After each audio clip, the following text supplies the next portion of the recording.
Hello and welcome to Virtual Legality. I'm your host, Richard Hogue, managing member of the Hogue Law Business Law Firm of Northville, Michigan. And if you haven't been following this story with us, well, Activision Blizzard is having one heck of a week.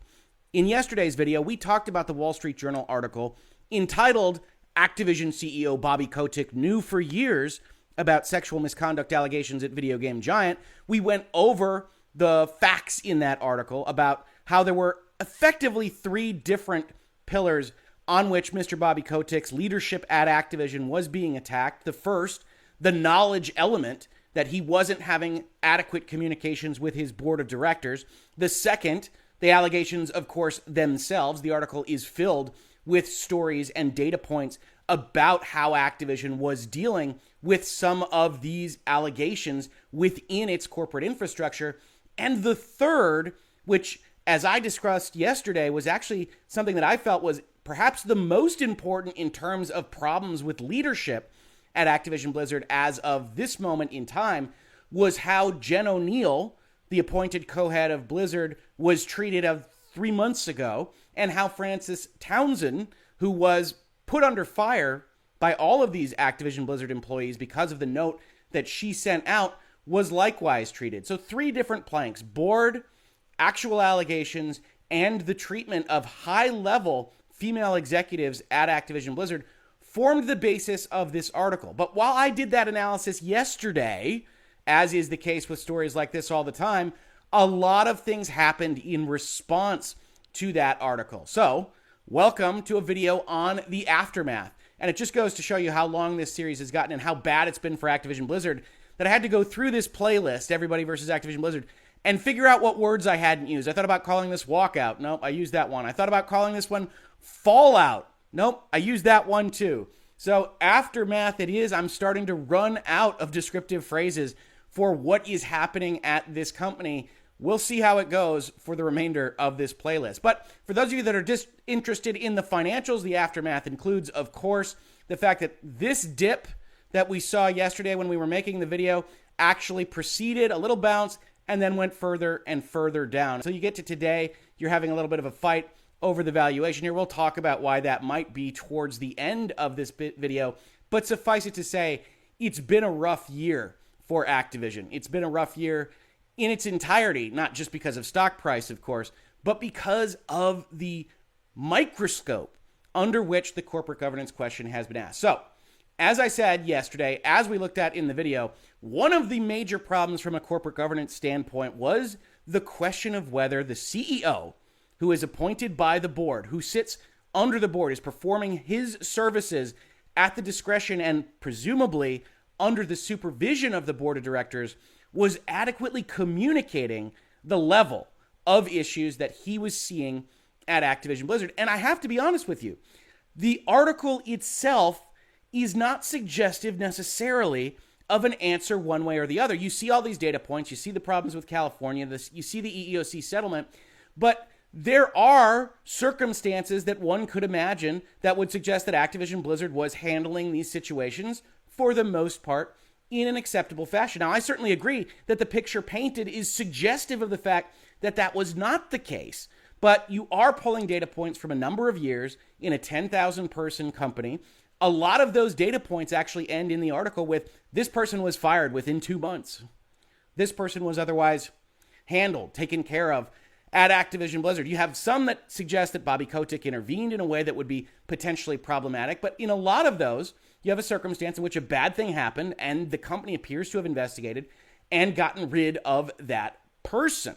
The legal standard here is not that the company has to be perfect. The company has to take reasonable steps to protect its employees, and it has to react when bad things happen. So from a legal perspective, from an ethical perspective, the question becomes, did those steps happen? And I think anybody could read those articles and say, no, they didn't. This is a problem. This is a problem with leadership, goes all the way up to the top. I have no problem with that.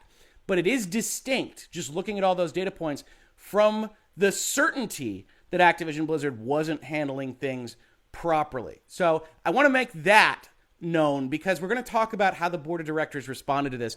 And this is important because, as I said yesterday, the board of directors has its own legal obligations, right? We pulled apart this short form article from Skadden, another major law firm in the United States, just to point out that overall, the duties of the board are legal obligations to the shareholders, that they have a duty of care. Care requires informed, deliberative decision-making based on all material information reasonably available.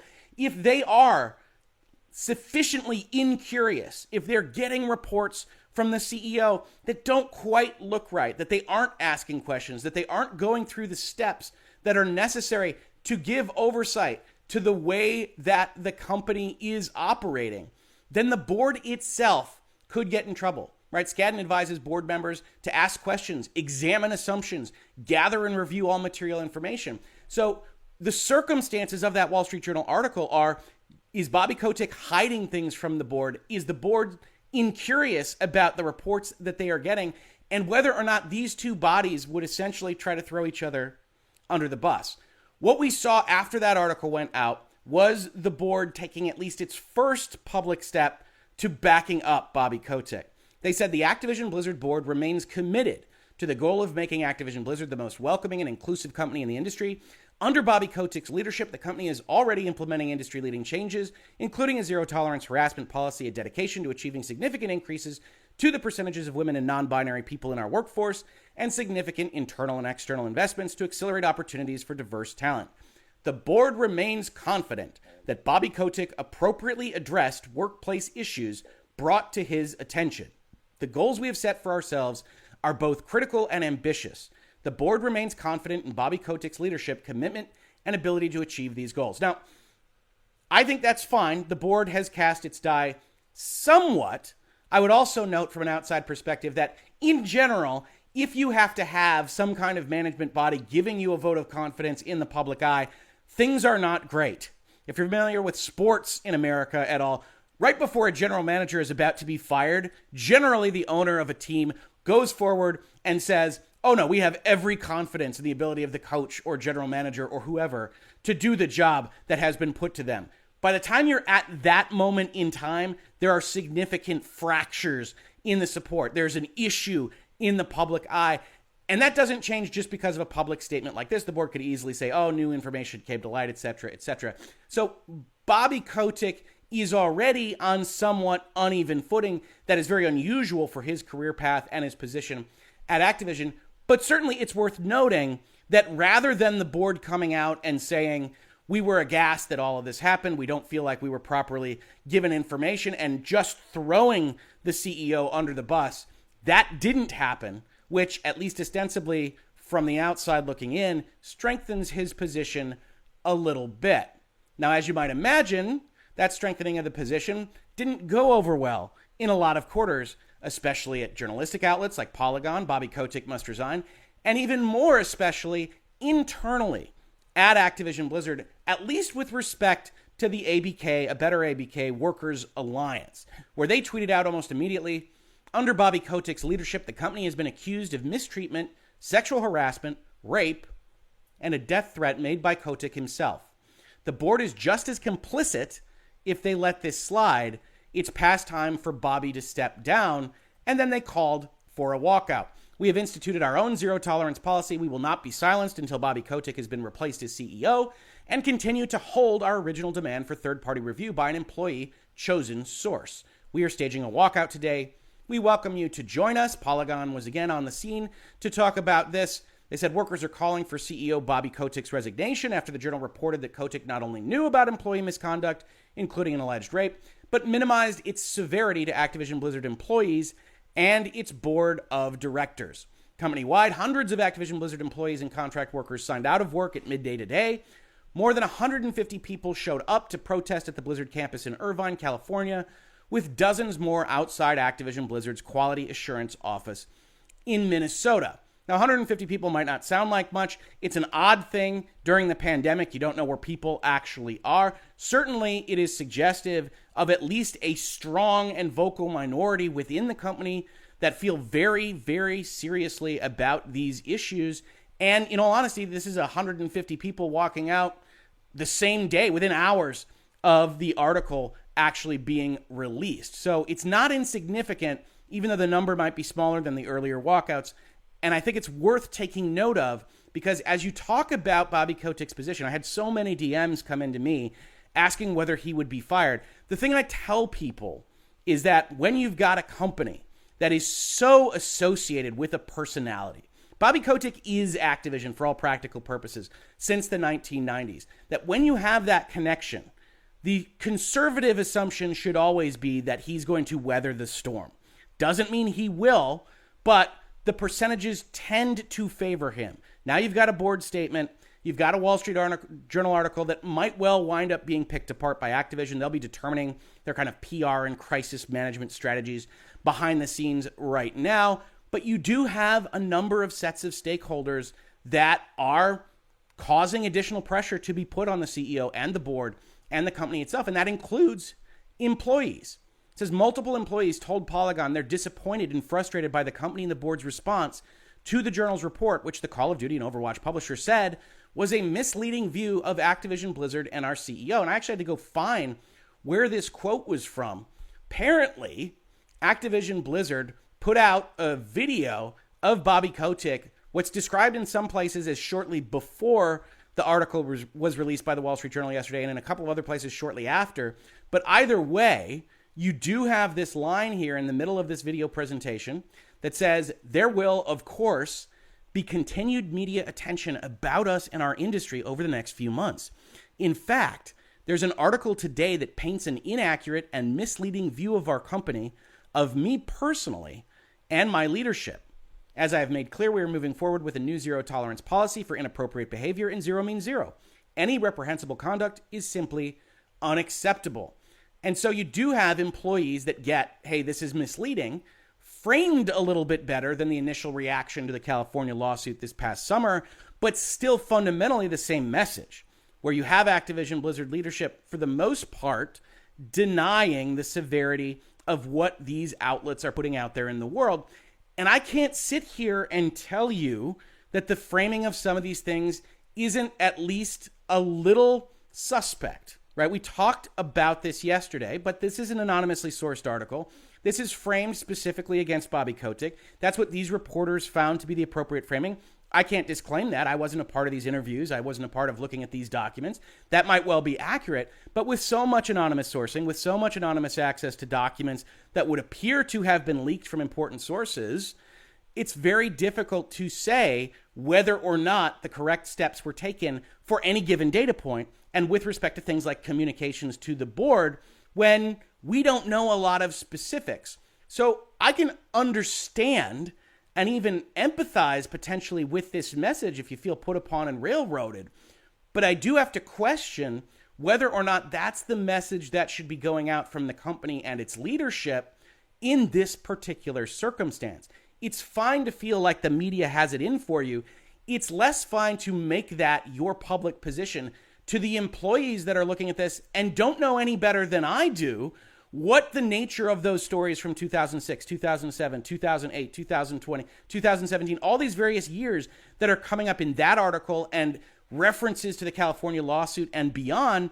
They don't know what they don't know. And you have a leadership that's going out there and continuing to essentially say, hey, you're being gaslit by all of these places. And it becomes less and less easy to just trust that statement. So I'm not sure they're taking the appropriate approach here. I'm obviously not in the room, so it's difficult to say, but you do have this continued aftermath. I don't think they're handling a better ABK in the fashion that they should be, but we'll have to see as things go forward. Now, I did mention as part of all this that the Wall Street Journal clearly had access to leaked materials. As you might remember from yesterday's video, one of the things I mentioned was the most bizarre of those leaked materials was an email that they had access to that co-lead at Blizzard, who is leaving at the end of the year, Jen O'Neill, sent to a lawyer at Activision, which limits the possibilities of who in the world got this email over to the Wall Street Journal, right? Activision surely wouldn't have leaked this. This talks about unequal pay, about Jen O'Neill being very unhappy within a month of her appointment, all things that make Activision look terrible. In fact, I think they might make them look the worst in that article from yesterday.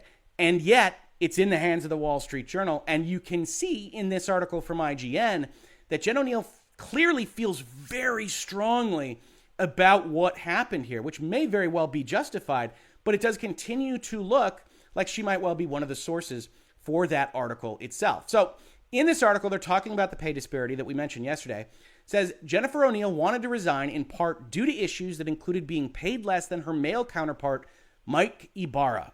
Ibarra has now told Blizzard employees he and O'Neill asked for pay parity together, but O'Neill says she was offered an equal contract only after resigning from the role. So after that Gone video that I did where Jen O'Neill went out publicly and said she was leaving at the end of the year.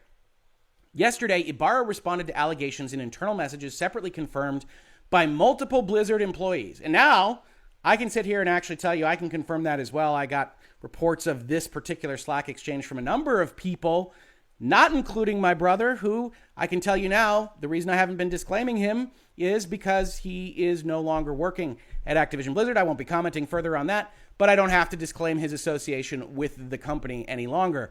The messages, screenshots of which were viewed by IGN, were posted in a public Slack channel and directed to Blizzard employees. It says, "Hello, Blizzard. Please see the email I sent this morning. This is a difficult time for all of us, etc., etc. I have been asked and want to make it clear. Jen and I shared with management that we wanted to be paid the same to co-lead Blizzard together." Now, Mike Ibarra is the other co-lead. And in the article in the Wall Street Journal, when we're talking about tilt, when we're talking about bias, the email from Jen O'Neill could have been read to suggest that Mike Ibarra played hardball, asked for more money than Jen O'Neill, got that, and Activision Blizzard went forward with it. So this Slack exchange is, to be frank, Mike Ibarra trying to cover his butt with his employees that he'll be leading at Blizzard going forward, and him saying, look, we never asked for that disparity. I asked to get the same amount as Jen O'Neill. As a leader, equality in its broadest sense is something I 100% stand behind. I will be sending out a video shortly. Thank you, and know that I am processing today's news and struggling in areas like many of you. So Mike Ibarra goes out there, little bit of CYA, to his employees, says, look, I didn't ask for more money. When another employee expressed confusion as to why leadership would reject the request, Ibarra added additional context. He said, Jen and I were both on existing contracts. I ran Battle.net and online products, and she ran Vicarious Visions, so our pay was different. Now, that's worth noting just internally that Battle.net and online products was valued more by Activision than all of Vicarious Visions. The first time both Jen and I were offered a new contract, it was the same across both of us for the new co-leader of Blizzard roles, so our compensation was going to be the same. This sentence doesn't talk about the timing of that contract offer, which is what this article is all about. Jen O'Neill takes this very negatively. She goes out there and responds to this particular Slack channel. You see the email reference here to her talking to Activision's lawyers, saying she felt tokenized, marginalized, and discriminated against, and then said, Jen O'Neill in this Slack channel, she doesn't want to be involved in a debate, but that she hadn't received an equivalent offer until after she had tendered her resignation. When Mike and I were placed in the same co-lead role, we went into the role with our previous compensation, which was not equivalent. It remained that way for some time, well after we made multiple rejected requests to change it to parity.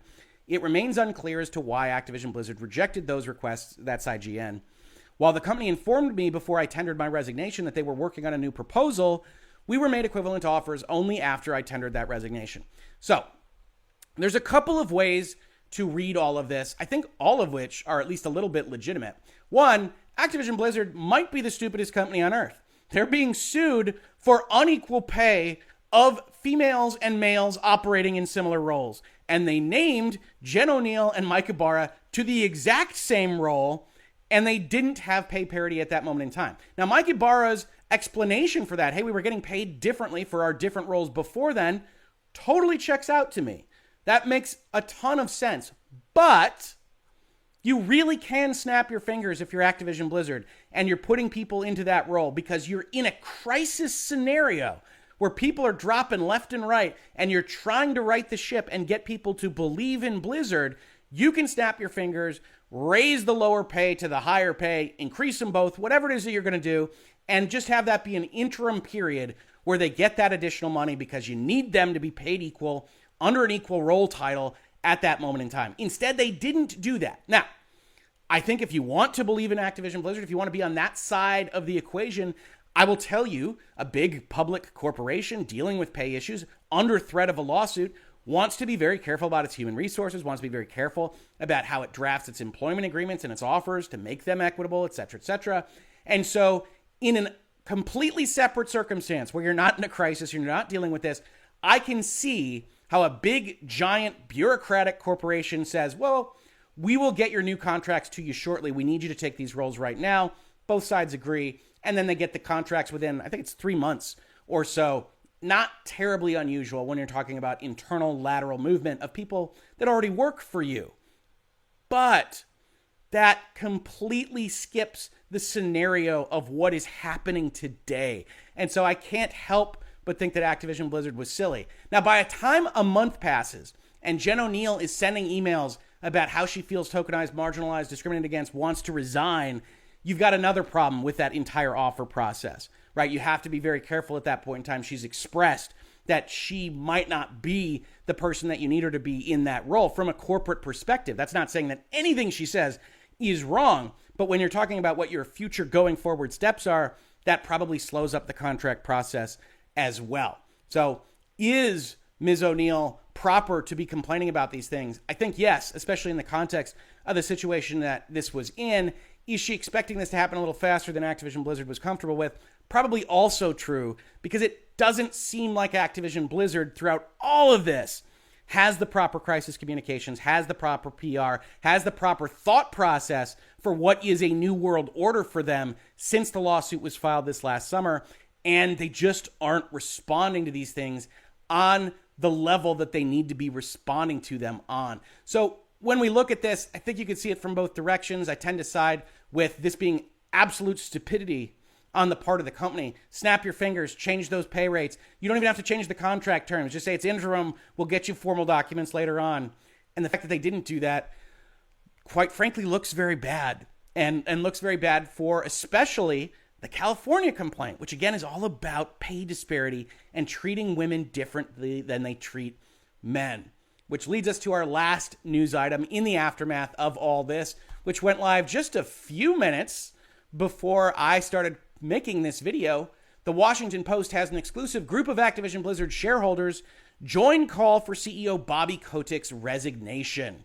A day after Activision Blizzard employees staged a walkout and called for the resignation of Bobby Kotick and several other executives, a group of Activision Blizzard shareholders with a total of 4.8 million shares is similarly asking for the company's CEO resignation in a letter to the company's board of directors. Now, if that jumps out at you at all, and why I highlighted it was that 4.8 million shares, it's because you're not given the appropriate context in the initial paragraph here. 4.8 million shares. It's a big number, but it's not a big number for the actual number of shares that are outstanding at Activision Blizzard, right? If we look at this, we see there's roughly 783 million shares outstanding at Activision Blizzard, so 4.8 million is a drop in the bucket. That doesn't mean this story isn't important, but it does kind of frame it a little bit. The other thing I will say about this story is that this is to be expected. When you've got a scenario like the Wall Street Journal article going out there, any investors that are going to be coming from an activist perspective, from a strategic perspective, not necessarily for financial gain specifically with respect to their interest in the company, but to affect change at that company, are going to seize on news items like that. There's nothing wrong with that. That's what activist investors are designed to do. But it should come as no surprise that this is in fact an action from such said activist investor, Strategic Organizing Center Investment Group, which we have looked at in the past, formerly Change to Win. On their own page says holds corporations and their leadership accountable for irresponsible and unethical corporate behavior. This is what they are designed to do. They've got 4.8 million shares essentially that they can bring to bear in this letter. They're asking for Kotick to resign. They're asking for Brian Kelly and Robert Morgado to retire from the board of directors by the end of the year. We looked at the identity of the board in yesterday's video. You saw that these that are particularly named are a little bit closer to insiders. They've been at Activision forever. They're a little bit more subject to what Bobby Kotick tells them, I would imagine. Shareholders said in the letter that if Kotick, Kelly, and Morgado don't step down, they would not vote for the re-election of the current directors on the board at the next annual shareholder meeting in June, and would urge other shareholders to follow, which is at least a bit of an unusual step. In a giant public corporation, you get the company itself offering a slate of directors, most likely going to be the same as the current slate of directors. The shareholders essentially agree to that. And if there's a problem, those shareholders do things like this, send a letter like this, say, we're going to withhold our votes Sure, 4.8 million can't keep this down, but we can potentially make it public. We can get an article in the Washington Post. We can have conversations with other investors, and maybe this starts to affect change at the company. Or, as the executive director of SOC said, after the new revelations, it's clear that the current leadership repeatedly failed to uphold a safe workplace, a basic function of their job.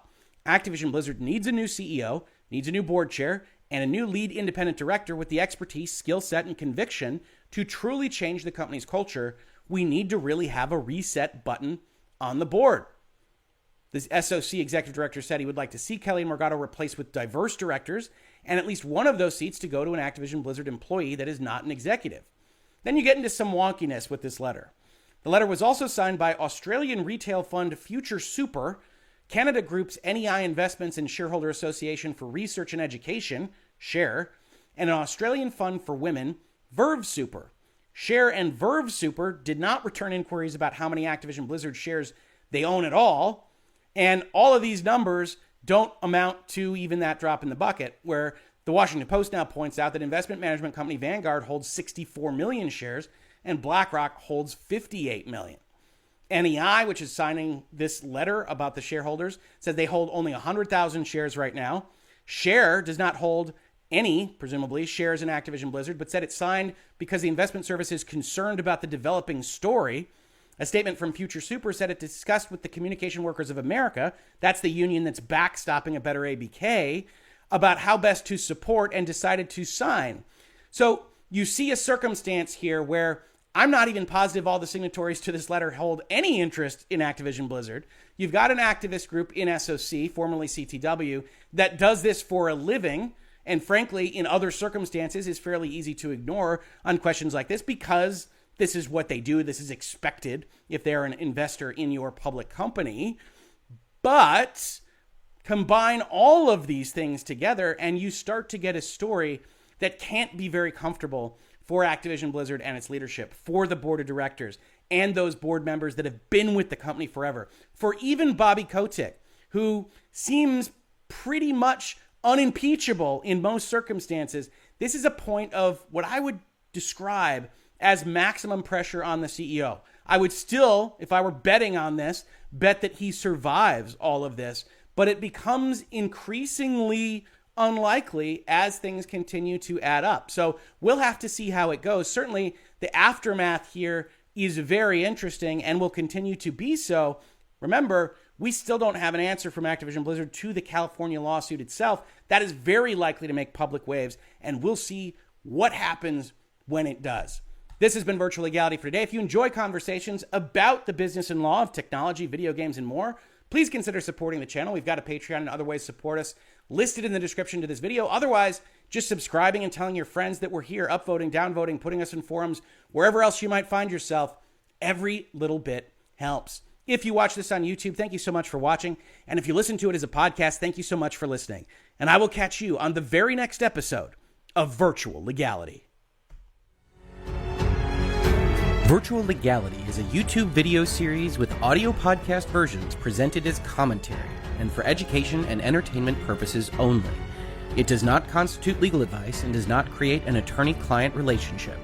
If you have legal questions about the topics discussed, please consult your own legal counsel.